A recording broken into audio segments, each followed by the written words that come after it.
everyone. Today I'll be talking about two things in this video, science in term 3 and the word walls which we have already all been given.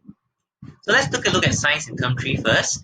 As you have seen from Coxswain's briefing, we have a interesting situation where our students are in school on alternate weeks and the other week they will be at home on home-based learning. So what that means is that while in school, while our students are in school, we as science teachers should do hands-on experiments with our students as much as possible. At least once a week, but if not, even better if we can do experiments every lesson.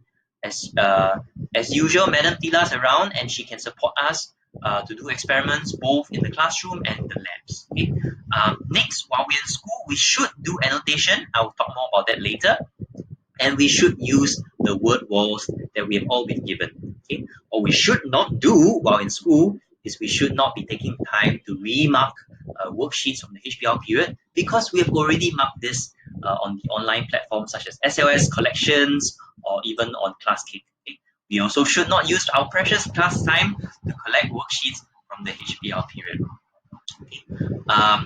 So that's in school. While on HBL, while students are at home, we should give students the tools to take ownership and to have self-directed learning. So it will be good if you can give students the schedule.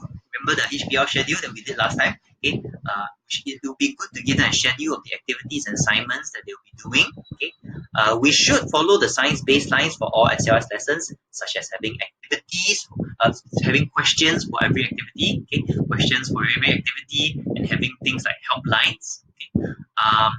And we should be promoting curiosity. So maybe just to give you one example of an activity that can promote curiosity. So for example, if we're teaching the topic of matter, solid, liquid, gas, we could present a scenario and say that what if all things in the world were made of liquid? Then we get our students to have an interactive thinking tool to answer. What is the plus side? What's good about that? What's minus? What's bad about that? And what's interesting? So they can post this on an interactive thinking tool on SLS, and they can see each other's very fun answers. So that's one activity that can promote curiosity. What we should not be doing is we should not plan for Zoom during lesson time, because as Coxswain said, we'll be given time after school hours to Zoom with our students. Instead, if we want to talk to our students directly, we can pre-record ourselves, such as what I'm doing now. So I'm using the app of Loom. I highly recommend it, LOOM. We can use it to pre-record ourselves.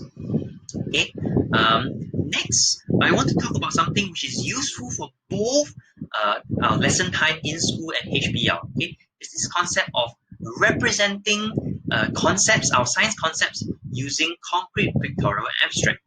So I'll just illustrate using an example of circuits here. So for example, in school, we can get our students to do the experiments on circuits.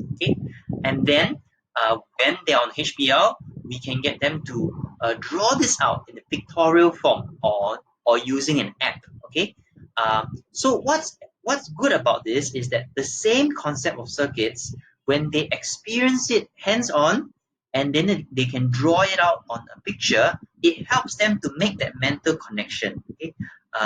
Otherwise, they might not be able to draw the links between the experiments that they do and the pictures. And finally, once they make that link, we can bring them to the abstract representation. That's where we get them to answer in words. So I think this is a concept we need to keep in mind as we do both in school and HBL learning. Can we help our students to make the concrete, pictorial, abstract linkages for the same concept? Another example which I know the P5s have done is an example of maybe making a model of the respiratory system using concrete.